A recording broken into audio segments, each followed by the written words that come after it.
Le printemps s'est enfui depuis longtemps déjà. Craquent les feuilles mortes, brûlent les feux de bois. À voir Paris si beau en cette fin d'automne. Soudain je m'alanguis, je rêve et je frissonne. Je tangue, je chavire et comme la rengaine. Je vais, je viens, je vire, je tourne et je me traîne. Ton image me hante, je te parle tout bas. Et j'ai le mal d'amour, et j'ai le mal de toi. Gérard Depardieu. Ha, Gérard Depardieu. Y a-t-il un acteur plus complet que Gérard Depardieu en France? Gérard Depardieu est né le 27 décembre 1948 à Châteauroux. Il grandit entouré de ses parents et de 5 frères et sœurs. Il raconte lui-même ne pas vraiment avoir eu d'enfance et s'être construit en regardant les autres et en imitant leur façon d'être. Moi, j'ai pas eu d'enfance parce que je suis passé à la survie. Donc, j'ai pas eu d'enfance. Et de même, je suis très heureux. J'ai eu une enfance jusqu'à 8 ans, jusqu'à 7-8 ans. Mais j'ai eu mon éducation, c'était de regarder les autres et de voir comment ils faisaient, les imiter, quoi. La famille Depardieu manque d'argent et Gérard passe plus de temps dans les rues qu'à l'école qu'il quitte à l'âge de 13 ans. Dans ce contexte compliqué, il pratique la contrebande en tout genre et fait également du trafic avec les Américains de la base de Châteauroux. En 1963, il monte à Paris et rencontre Jean-Laurent Cochet qui le prend sous son aile. Il a été totalement responsable de ma naissance, de l'acte, ou de l'acteur ou du comédien. Alors qu'il a des difficultés à lire et à s'exprimer correctement, il dévore les différents auteurs et se construit lui-même une culture. En 1965, il fait ses premiers pas au cinéma dans le court-métrage Le Beatnik et le Minet. Mais ayant encore des difficultés de langage, il est doublé vocalement. Le 11 avril 1970, il épouse Elisabeth Guignot qu'il fréquentait déjà depuis quelques années et qui a grandement contribué à corriger ses problèmes d'élocution. Au fil du temps, il continue à faire quelques apparitions au cinéma, mais s'exerce surtout au théâtre. Ce qui lui permet d'être repéré par Marguerite Duras, qui lui offrira 2 rôles consécutifs, un dans Nathalie Granger et l'année suivante dans La Femme du Gange. Il commence à créer son réseau dans le monde du cinéma en obtenant également un rôle dans Le Viager aux côtés de Michel Serrault. En 1974, Depardieu se retrouve aux côtés de Patrick Devers et de Miou Miou dans le nouveau film de Bertrand Blier, Les Valseuses. Ce film, où la sexualité n'est pas un tabou et où les dialogues sont grinçants et crus, comme ici, ce serait de toucher les poils de ton cul, il paraît que ça porte bonheur. Bon d'accord, me grouillez-vous, hein. J'ai pas envie de me faire disputer en arrivant. Mais j'ai jamais entendu dire que ça portait bonheur. Ah, si, bien sûr. Toucher quelque chose de sale, ça porte chance. C'est comme de marcher dans la merde. Votre salaud. ou encore ici, On n'est pas bien? Si. Paisible. À la fraîche. Décontracté du gland. Et on bandera quand on aura envie de bander. rencontre un gros succès dans les salles avec près de 5 800 000 entrées et permet à Depardieu de se faire découvrir au grand public. Il reçoit cette même année le prix Gérard Philipe de la ville de Paris pour ce rôle de voyou gentil. Son côté atypique fait de lui un acteur où les jeunes de l'époque aiment se retrouver. Gérard désigne clairement tous les codes du cinéma et impose son style, ce que les réalisateurs apprécient de plus en plus d'ailleurs. Bon, il y a des acteurs qui attendent le rôle. Ceux-là, c'est pas normal. Je pense que quand on est acteur, il faudrait se décider à se bouger le cul et non pas que l'acteur, c'est vraiment la piece of cake, tu vois, c'est vraiment la part de gâteau qu'il faut becqueter tranquille après. Mais un acteur, c'est celui qui provoque en même temps. Il faudrait simplement, quand on a un désir de jouer un personnage, eh bien, il faut mettre tout en branle pour essayer de convaincre les autres. Hors de question pour Gérard de s'enfermer dans un style de rôle. Après Les Valseuses, il est à l'affiche du drame 7 morts sur ordonnance, mais également du film historique 1900. On met en prison trop de gens, et c'est toi. Et des gens comme toi, qui le veulent. Toi! Gérard Depardieu tourne beaucoup, et forcément, certains films sont désormais un peu oubliés, comme Je t'aime moi non plus, Barocco, René Lacan, ou encore Le Camion de Marguerite Duras. C'est au début des années 80 que Gérard va retrouver un succès constant sur tous ses films. Un des films notables est bien sûr Le Dernier Métro de François Truffaut. Ce film permet à Gérard Depardieu de remporter son premier César du meilleur acteur et voit également toute l'équipe grandement récompensée avec 10 Césars lors de cette cérémonie, dont les 5 plus prestigieux. Écoutez, j'en ai assez. C'est un scandale public que vous voulez? Bon, enfin, réfléchissez. Hein? En tout cas, je veux quelque chose.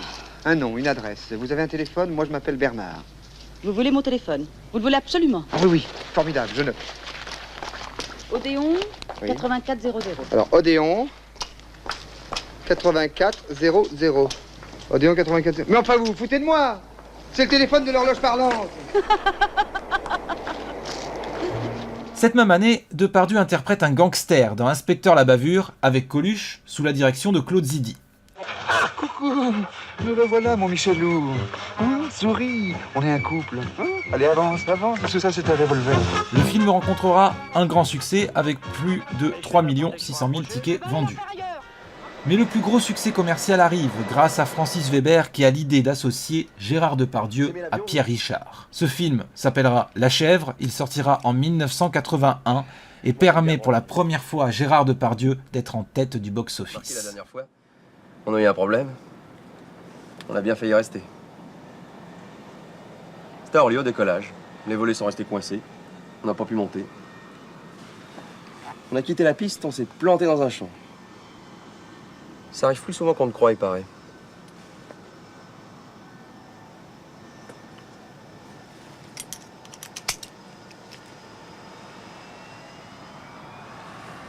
Ça y est, on décolle. Enfin, j'espère. Bon, bah, ça va.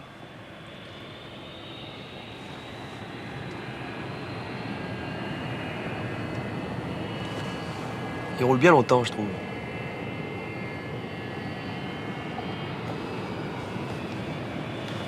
On arrive en bout de piste, non? Merde! Ça va pas de crier comme ça, vous m'avez fait peur.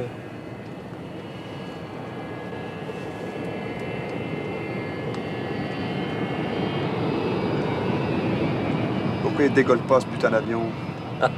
Vous avez remarqué, vous aussi?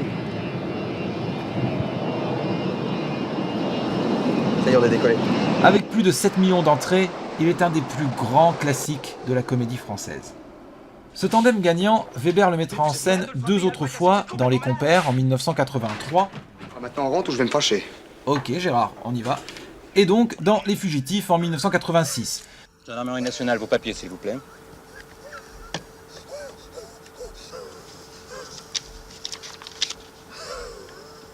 Faites vite, ma femme est enceinte, elle ne se sent pas bien. Elle va pas bien, dis donc. Vous allez à la maternité? Comment? Attendez. Et Lucien, Robert, ouvrez-leur la route, il y a une dame qui accouche. Mais non, c'est pas la peine! Il y a des bouchons, c'est plus prudent. Allez-y, monsieur là.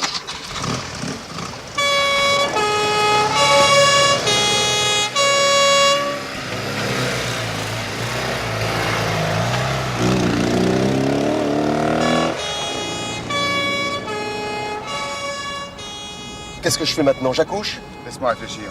C'est le gynécologue qui va être surpris. Mais justement, repartons un peu en arrière pour parler de sa réalisation et de son interprétation du Tartuffe de Molière. Pour la première fois en 84, Gérard joue un double rôle, celui d'acteur-réalisateur.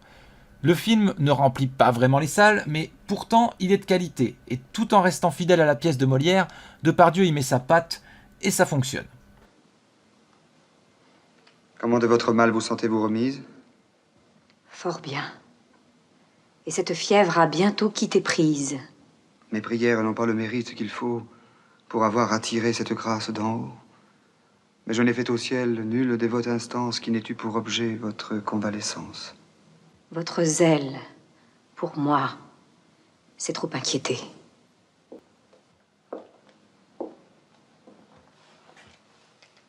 On ne peut trop chérir votre chère santé. Et pour la rétablir, j'aurais donné la mienne. C'est poussé bien avant la charité chrétienne. Et je vous dois beaucoup pour toutes ces bontés. Je fais bien moins pour vous que vous ne méritez. On pourrait s'arrêter sur chacun de ces films, mais si je fais ça, cette vidéo durera 3 heures, et ce n'est pas vraiment le but. Je vous propose donc de passer rapidement sur un autre succès populaire qui était Police, où Depardieu partage l'affiche avec Sophie Marceau. Sophie Marceau, qui se plaindra d'ailleurs, pour l'anecdote, que Depardieu lui ait mis de vraies claques durant les scènes. Ça doit faire la morale en plus. On comprend qu'elle pleure et qu'elle soit émouvante du coup. Une claque de Depardieu, ça doit faire mal. Un nouveau gros succès arrive pour Gérard. En 1986, il partage l'affiche de Jean de Florette avec Yves Montand et Daniel Auteuil.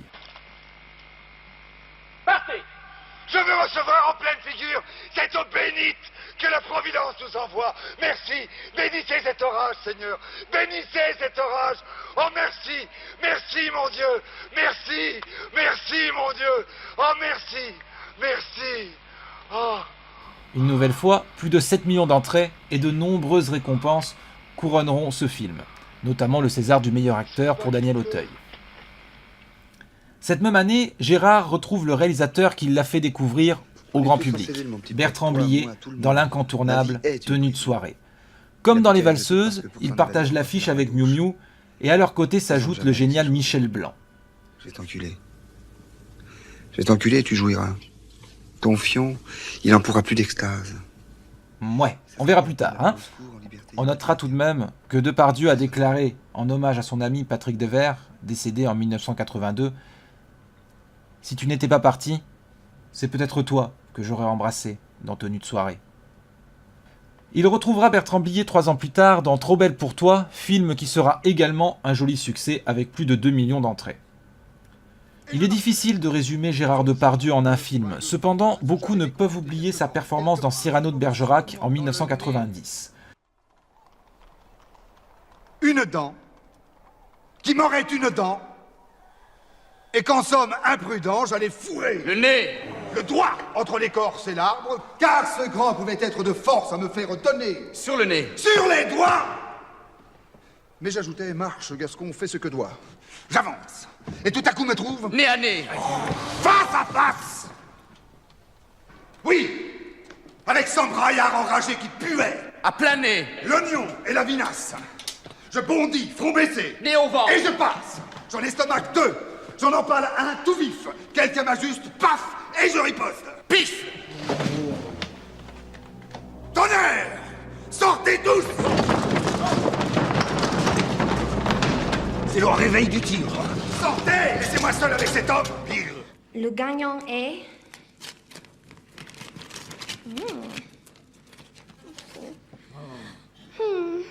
Oh là là. Gérard Depardieu. Cette nouvelle grosse performance de l'acteur lui vaudra un 2e César et surtout une nomination aux Oscars. Il est le favori pour l'obtenir. Mais cependant, sa carrière américaine qui prenait de l'ampleur depuis un an s'arrêtera net et il perdra toute chance d'obtenir cet Oscar suite à un scandale qui n'avait tout simplement pas lieu d'être. Lors d'une interview dans le journal Time, le journaliste traduit mal une phrase de Depardieu et fait paraître dans son article que l'acteur aurait dit avoir aidé à un viol durant son enfance. Chose ridicule, mais quand une polémique est lancée, nous le voyons encore aujourd'hui, il est difficile d'enlever ce pain béni aux médias. Il enchaîne dans des rôles variés, comme avec Tous les matins du monde, Mon père ce héros, ou 1492, Christophe Colomb. En 1993, il retrouve pour une 3e fois Claude Berry dans un film qui sera encore un succès commercial, Germinal. Il partage l'affiche une nouvelle fois avec Miou Miou, qu'il ne quitte jamais décidément, mais surtout avec un des artistes chanteurs préférés des Français, Renaud. Ce film, qui était à l'époque le plus cher de l'histoire du cinéma français, attira plus de 6 millions de spectateurs dans les salles obscures. Évitons le massacre. Essayons de nous entendre. Je crois que vous pouvez comprendre notre colère. Au large, ne me forcez pas à faire mon devoir. Vous n'allez pas tirer sur les femmes et les enfants? Nous sommes sans armes. Allez, laissez-nous passer, soyez raisonnables. Au large, je n'ai rien à entendre. J'ai l'ordre de garder ce puits et je le garderai. Et n'avancez pas sur mes hommes ou je saurai vous faire reculer. Allez-vous-en! Nous n'avons rien contre vous, allez-vous-en! Laissez-nous régler nos affaires entre nous.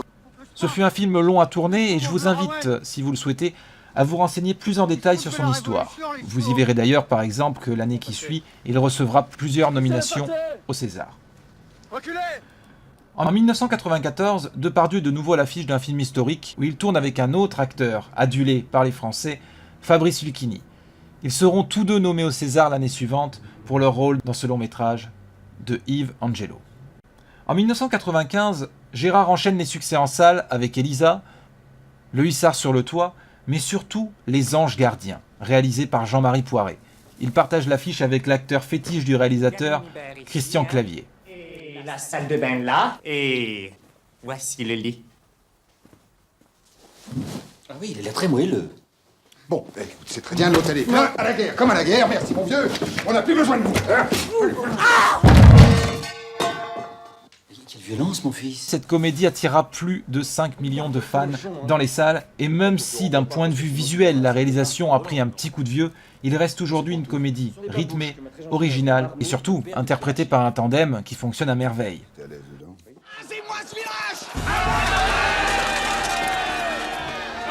Justement, ce tandem, un autre a senti qu'il y avait quelque chose à en faire. En 1999, après de longs mois de négociations avec les acteurs, des retards de tournage, Astérix et Obélix contre César sort en salle. Il faut dire que Thomas Langmann et Claude Berry avaient déjà contacté Depardieu pour le rôle d'Obélix 5 ans avant. C'était tout à fait naturel que je fasse Obélix, puisque c'est pas tellement par l'appétit, mais c'est par l'énergie. Et puis de faire un Obélix amoureux. Obélix ! Alors, bon, un amoureux qui... il fait un régime, c'est-à-dire qu'au lieu de manger 3 sangliers, il n'en mange plus que 2. Et ça, c'est joli. Là aussi, l'histoire des Astérix au cinéma mériterait un ciné-reportage spécifique, alors ne rentrons pas trop dans les détails. Astérix et Obélix contre César est donc, malgré des critiques moyennes, un énorme succès et place le trio Zidi, Clavier, Depardieu en tête du box-office de l'année 99 avec près de 9 millions d'entrées. Dans toute la filmographie de Depardieu, il n'y a pas grand-chose à jeter tant l'acteur fait vivre un film à lui seul. Enfin, presque. On lui pardonnera son rôle dans Les 102 Dalmatiens où Glenn Close et lui ne peuvent rien faire d'extraordinaire avec un scénario, pardonnez-moi l'expression, cacaboudin, des acteurs secondaires énervants et une mise en scène plus qu'ennuyeuse. I'll kill him myself. You are a wormy little man. Heureusement, la même année, on est heureux de le retrouver chez Francis Weber, aux côtés de Thierry Lhermitte et Daniel Auteuil dans Le Placard, une comédie populaire qui séduira avec plus de 5 millions d'entrées. Tu manges des betteraves? Oui. C'est bon pour la santé. Vous l'attendiez? Eh ben le voici, Astérix et Obélix Mission Cléopâtre, Xit Claude Zidi, bonjour Alain Chabat. Forcément, ça change tout. Sans parler de qualité, Chabat change totalement la direction, il canalise beaucoup plus Christian Clavier et Gérard Depardieu, et humoristiquement parlant, il fait du Chabat. Ce film, sorti en 2002, est tout simplement le plus gros succès commercial de Gérard Depardieu, avec 14 500 000 entrées. Gérard Depardieu interprétera 2 autres fois son rôle d'Obélix, en 2008 dans le très critiqué Astérix aux Jeux Olympiques, et une nouvelle fois en 2012 dans Astérix et Obélix au service de Sa Majesté, qui sera, par la critique, à peine mieux reçu que son prédécesseur.